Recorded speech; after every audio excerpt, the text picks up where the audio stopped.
এটাই হচ্ছে সেই মেয়ে। এটাই হচ্ছে সেই মেয়ে যে মেয়ের সাথে এই রিপন মিয়া কট খাইছে। চিন্তা করছেন?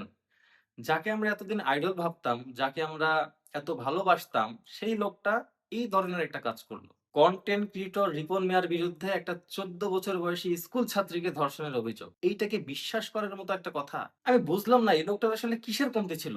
টাকা পয়সা, নেম ফেম থেকে শুরু করে সবকিছুই তো তার ছিল। তারপরেও এই ধরনের একটা কাজ কেন করা লাগবে? কট খাওয়ার পরে গ্রামের লোকজন তার বিচার করতে বসছে। আচ্ছা আপনারাই বলেন তো, তার গ্রামের লোকজন তার কি বিচার করবে? তার বিচার হওয়া উচিত আইনের মাধ্যমে। তার নামে থানায় একটা মামলা হওয়া উচিত এবং অলরেডি একটা মামলা হইছে। আপনাদের দেখাই।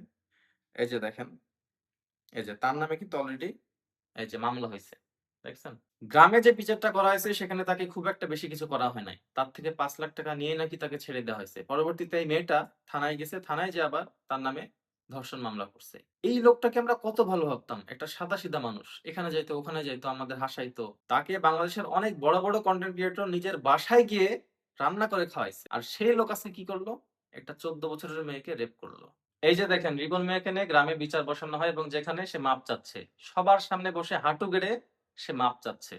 কত বড় ছোট লোক একটা। এই ভিডিওটা দেখার আগ পর্যন্ত আমি বিশ্বাসই করতে পারছিলাম না যে সে এই কাজটা করছে। সো এইখান থেকে আসলে আমাদের একটা শিক্ষা নেওয়ার আছে। অনলাইনে আসলে কাউকেই বিশ্বাস করবেন না। কাউকেই না। প্রত্যেকটা মানুষেরই খারাপ কিছু গুণ থাকে। সেটা থাকতেই পারে। তাই বলে ধর্ষণ? সিরিয়াসলি ভাই? যেই মানুষটা এরকম একটা জঘন্য কাজ করতে পারে তাকে ফলো করার কোনো প্রয়োজনই নাই। আসলে দোষটা আমাদেরই। আমরা যাকেই বিশ্বাস করি তারাই আমাদের বিশ্বাস ভেঙে দেয়।